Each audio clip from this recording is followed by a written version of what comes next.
ask you a question, people. What gives a tree strength? Is it the bark that protects the inside of the tree? Or maybe it's the trunk, which conceals a tree's age? Or is it the roots, which feeds the tree, which is the tree's history, which is buried deep inside the dirt, not often talked about, not often mentioned, not often seen, but is always there, growing, holding that tree steady. And despite the weather that may attack the tree, animals, all the other things of force of nature and people who climb, hit, drill, bang on this tree, it still stands steady. What gives a tree strength? We'll get back to that later. We'll park that over here, and we'll get back to that later, I promise you. But I want you to ponder on that. What gives a tree strength? Today's episode, we're going to talk about something. You ever heard this expression? What doesn't come out in the wash comes out in the rinse. Do you know about Black Wall Street? Have you ever heard about Black Wall Street? Probably not. You probably never even heard mention of Black Wall Street. Maybe you heard the mention of it, but you don't know much about it. Where was it? Was it a strip in a neighborhood that was firebombed? There's so much more to Black Wall Street. There's so much more you need to know about it. So let's talk about it, people, because like they say, the old saying goes, what doesn't come out in the wash comes out in the rinse. And we know Black Wall Street and the history of Black Wall Street was attempted to be washed out of the history book. You don't know about Black Wall Street because when you went to school, you wasn't taught about it. But maybe it's because you didn't go to a private school, you went to a public school, they don't teach about it in public schools. Maybe they teach about it in colleges. Well, I went to college. I studied world history. Never heard mention of Black Wall Street. Studied American history.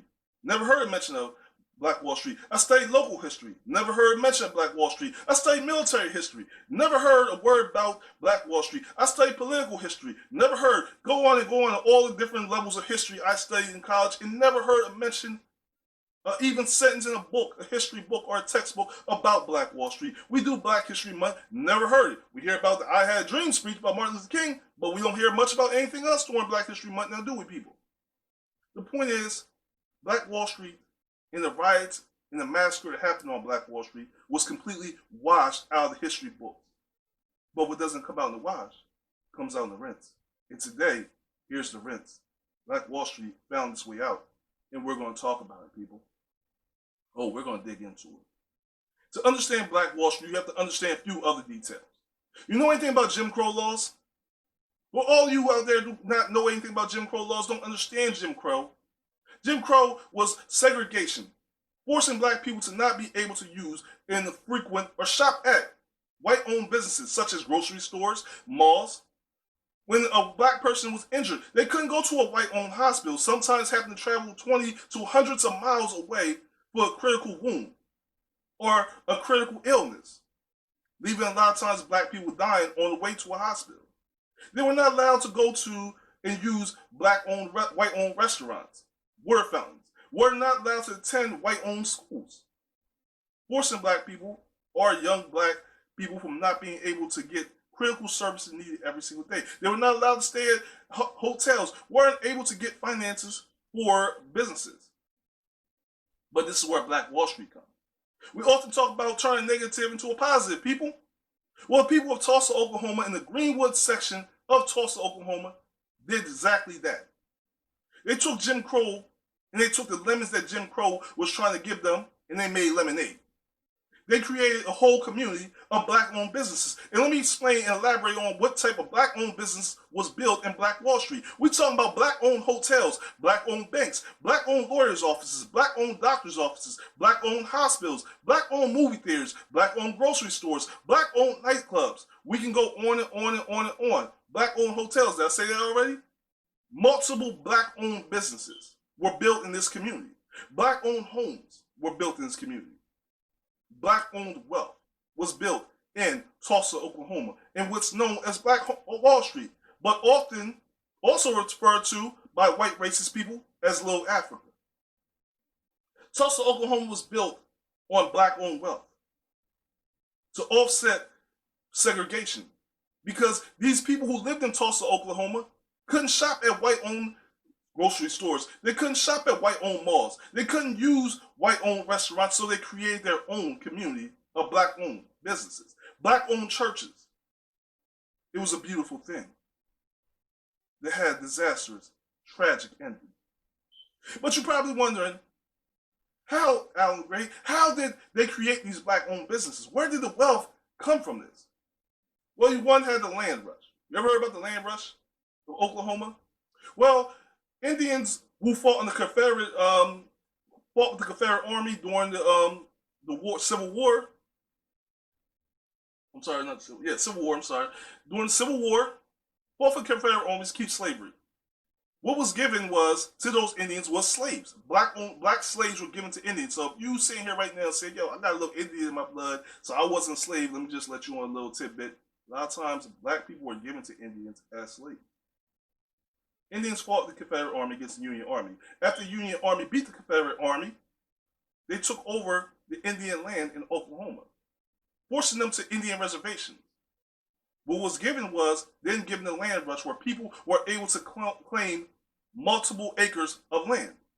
What soon pursued multiple years later was there was oil found in Oklahoma in some of those lands.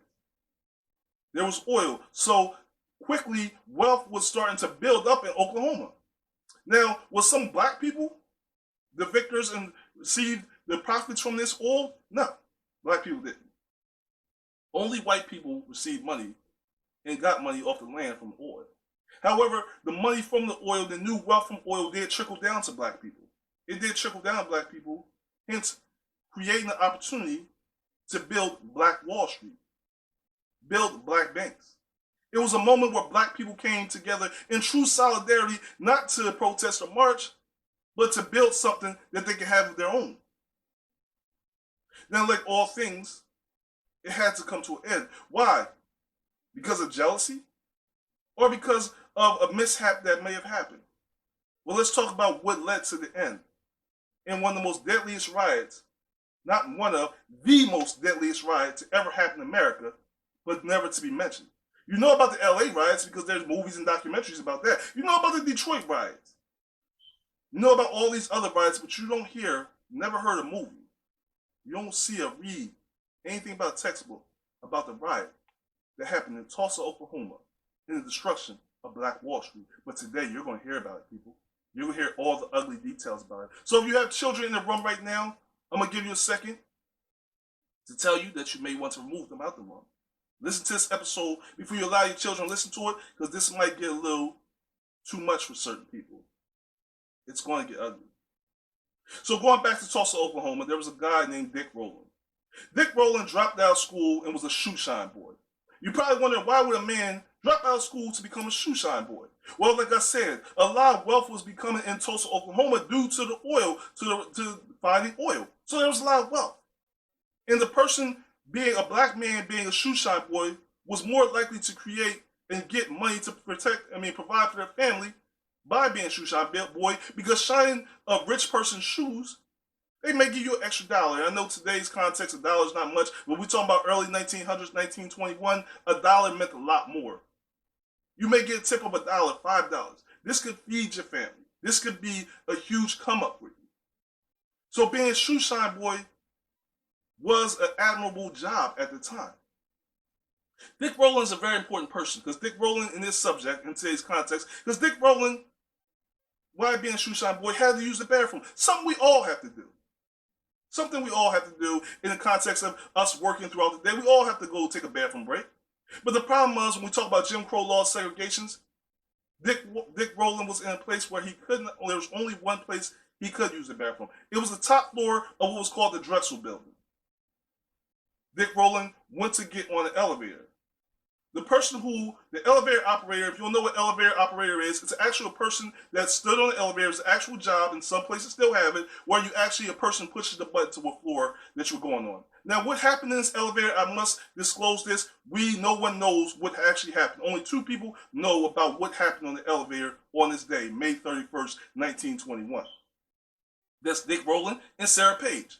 When Dick Rowland went to go walk on the elevator, he allegedly tripped, and fell into Sarah Page. As the elevator's doors opened, black man Dick Rowland, seen running out of the elevator, hoping no one seen him, why a white woman, Sarah Page, is screaming bloody murder. Dick Rowland ran the elevator hoping no one seen him as this white woman, Sarah Page, was screaming. However, someone did see Dick Rowland. Dick Rowland was later arrested, put in the in a prison in the sheriff's office. The Tulsa Tribune, I believe it's called, was a newspaper in Tulsa, Oklahoma. Printed the following line on the paper, front page of the paper. And paraphrasing this: black man attempts to rape white woman. And went on to elaborate the fact that they need to have a lynching on this black man, Dick Rowland, for attempting to rape a white woman, Sarah Page, in the elevator. Now, what did this lead to? This leads to mobs of white people coming to the prison to actually lynch Dick Rowland. Now, before this, there had been a lynching in Tulsa, Oklahoma. There had been one lynching. There was a lynching of a white man who robbed someone. Now, black people in Black Wall Street who knew about this lynching of this white man and knew that a lynching was imminent, grabbed their guns, their firearms, some former servicemen who fought in World War I, to go protect Dick Rowland. Went to the sheriff's office, went to the prison to protect Dick Rowland from the mob of white people who were looking to lynch him. When they got there, they were turned away by the sheriff's office, who assured these black people that that the sheriff's office had protected all elevators and stairs to the top floor where Dick Rowland was stored in prison, and that there would not be a lynching today, and that Dick Rowland would get his date in court. As the black people returned back to their community, word has spread that there would be a lynching of Dick Rowland. The black people, once again, black men grabbed their guns and went back to the prison to protect Dick Rowland. Once again, to be turned away, but not only turned away, a white man went to a former Army vet and asked him, "Nigger, what are you going to do with that rifle?" And the black man said, I'm going to use it to protect this young man who was accused of being raped, so that he gets his due process. Long story short, a gunshot was let off. A gunshot was let off, and all hell broke loose. Who was the gunshot let off by? History will tell you multiple different things, but the point is, from that point on, these black men, armed black men, were arrested. Now you probably think just by police, right? No. Armed white men were then deputized to be able to arrest any black man who was deemed as a threat. That's right. If you don't know what deputized means that now these white civilians were now being part of the sheriff's office. They were being deputies of the sheriff's office and now had the right to detain and arrest any black person they deemed was a threat. So what they do, they went and arrested all the black people, black men, who were carrying the rifles, forcing them into jail. What followed was the worst riot in the history of America. The burning of Tulsa, Oklahoma. When you talking about looters and stuff, people of today, of the people who are looting and rioting for George Floyd, we'll get to that in a second. But I want you to think of this for a second. And I want you to listen to what I'm about to tell you, that what followed the rest of all these black people, or these black men. With majority of black men being arrested, it left the communities of Tulsa, Oklahoma unprotected. And what happened next was the looting of Black Wall Street, the looting of banks, the looting of grocery stores, the looting of hotels, and not only the looting, the destruction, burning them down, the looting of black homes.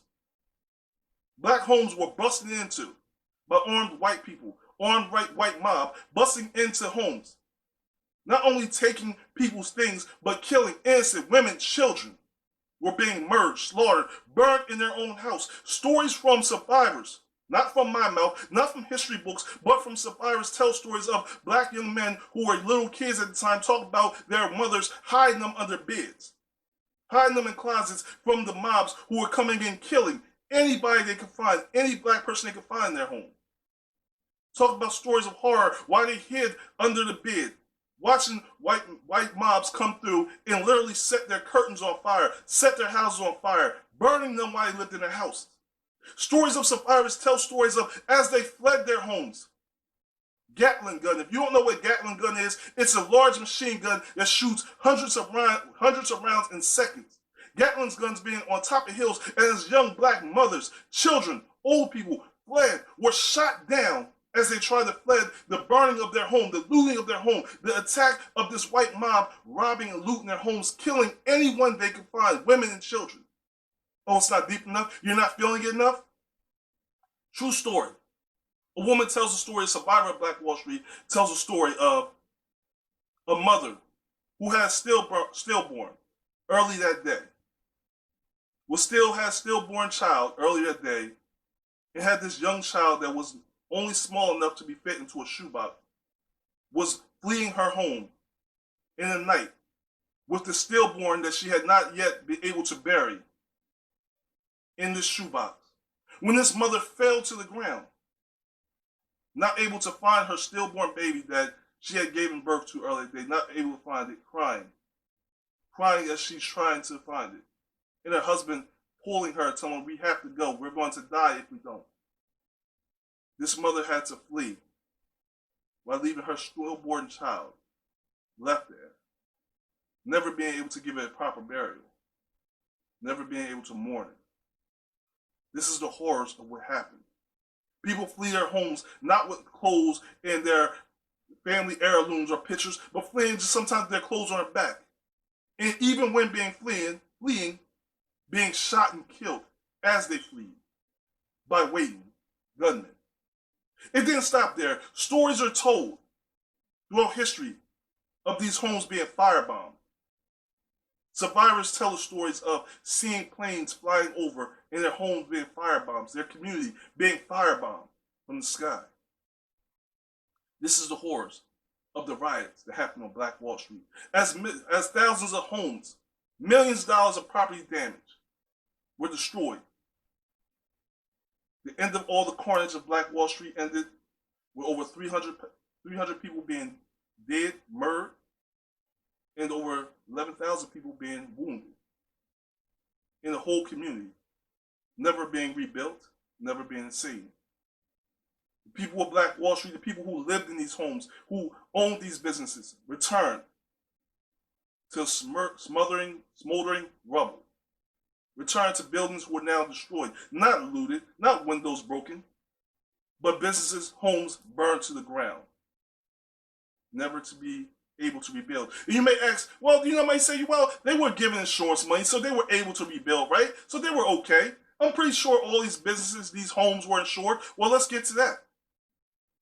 Insurance companies refused to pay out any money to any of these Black-owned homes or businesses. So they were never able to rebuild any of it for the losses that they had sustained. It was never able to be rebuilt. But then it didn't end there. The National Guard was called into Tulsa, Oklahoma to calm down the riots. And you might think it was to stop these white mobs from attacking Black people. No, that wasn't the case. The National Guard was not put in place to stop the white riots, but to arrest any lingering Black people who were seen as possibly being a threat to these white mobs, being a threat or an agitator to what happened. So Black people were rounded up in the streets and forced into jail. Not because they were rioting, not because they were looting, but just being out in the streets. Black people were forced to wear a badge on them and had to get permission and paperwork from their employer to say that they had actually worked for a white employer to be able to walk the streets. They had to literally wear a badge on their clothing as they went out to work. And that's the only way they could be out on the streets, or you will be arrested, thrown in jail. Remind you of anything, people? Let's go back in history for a second. Remember when Nazi Germany, Hitler took over Germany, he forced the Jewish people to wear those yellow Stars of David, and they had to walk around and identify themselves as Jewish by wearing the yellow Stars of David? Isn't it funny that in the 1920s, 1921, that Black people had to walk around with patches on them before World War II? Now, of course, you could identify us by the color of skin, but just interesting fact, right? Probably never heard about that, did you? Black Wall Street was burnt down, never to be rebuilt. You don't hear about it throughout history. There's no movies about Black Wall Street, the destruction, the loss, the damage. There's nothing to be said about it. It's not in your history books. It's not taught to your children. It's that part of history that America likes to wash away. Now, there's a positive in every negative. And I'm dedicated to always find the positive in the negative. Not to sit here and say what someone did was right, because there's no way to justify the egregiousness of what that white mob did to black people on that day.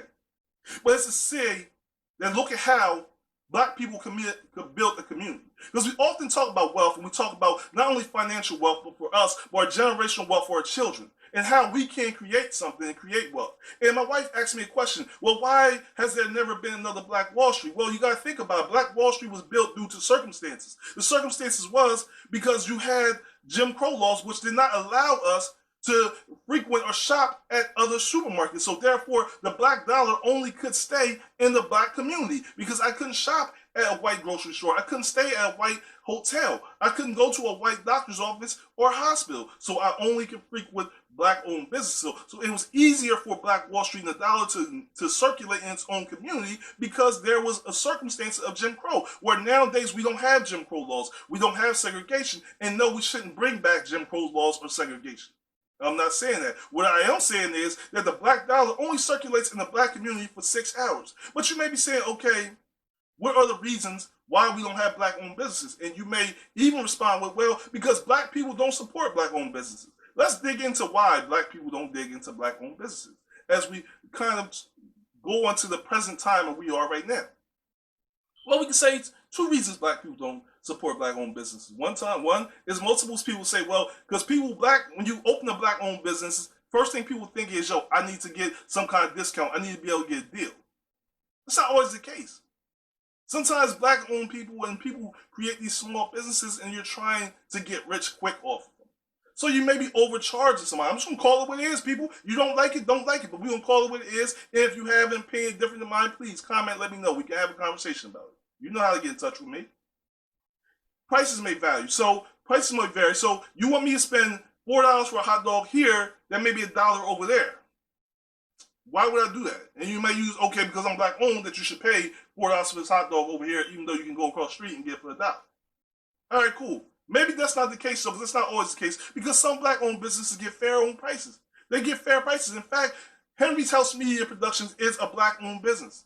And I don't ask for none of your money. In fact, I don't want your money. All I ask for, like, comment, share the video.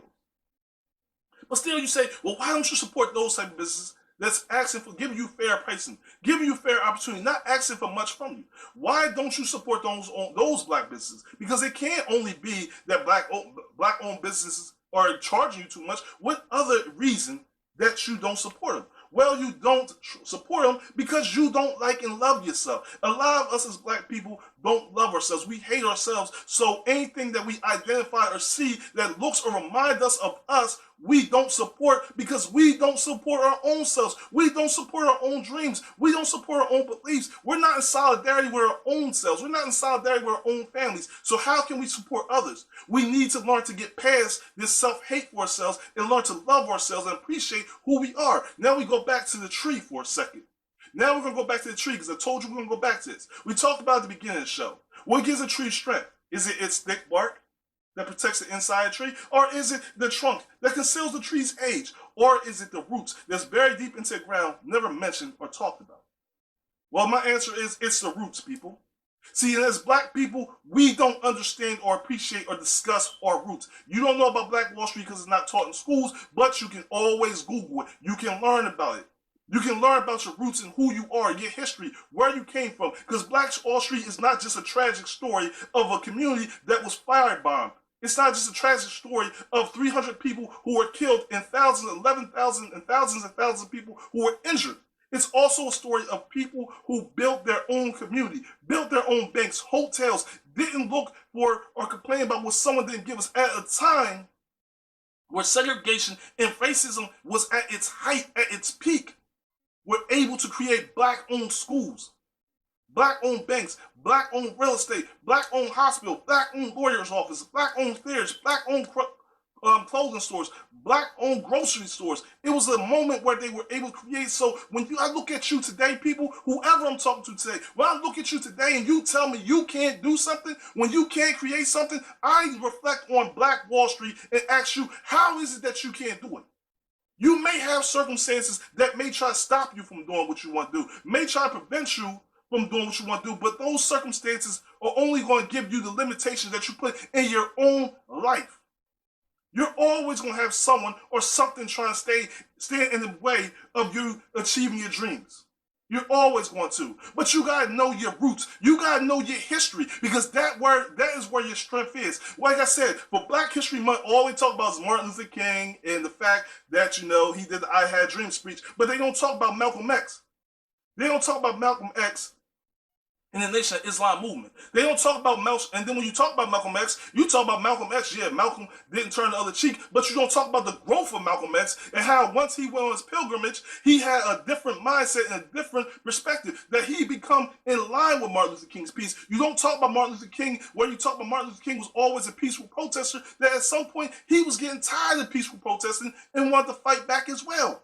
You don't talk about the growth of Martin Luther King. You don't understand Martin Luther King went to jail, that Martin Luther King was up there putting together the Poor Man's March before Martin Luther King was killed. You don't talk about the success that Rosa Parks had with the bus boycott in was it Montgomery or Birmingham, Alabama. You don't talk about the success of that. You don't talk about the successful, peaceful protest of Colin Kaepernick. We talk about people looting. We talk about people rioting. We talk about people doing these things. Well, you have to understand the history of Black Wall Street. You have to understand the roots of where this comes from, where people are at their limit of frustration, where Black people are tired, because we march peacefully. We march peacefully. We asked to be heard. We tried to build our own community, and it was burned down. Innocent people were killed. A Black serviceman who fought in World War I was shot on his yard in the midst of the Black Wall Street riot. He wore his service uniform because he felt if he stood out there and he showed these rioters, I fought for this country. I fought and put my life on the line for World War I to protect the freedoms of this country, that they would see him and leave him in his home alone. They shot him down in the streets and burned his home down. That man fought for his country. But you have people like Drew Brees who talk about disrespecting the flag. Let me say this again to you white people, Black people, anyone listening, earshot, listen to today's show. Black people, servicemen and women, fought for this country even when this country didn't fight for us, didn't fight for our freedoms. We fought and went across seas to fight for the freedoms of this country that we didn't receive. During World War I, during World War II, during the Korean War, during the Vietnam War, we fought for this country and the freedoms of this country that we didn't receive. And if you don't know your history, if you don't know your roots, I seriously suggest you sit there and do your homework, because Black people fought in segregated armies. You don't know about the Red Tails people? The Red Tails who were Black-owned pilots who fought to protect bombers who were doing bombing runs over Germany, over Italy. And the white-owned bombers did not want to go on those bombing runs unless they were being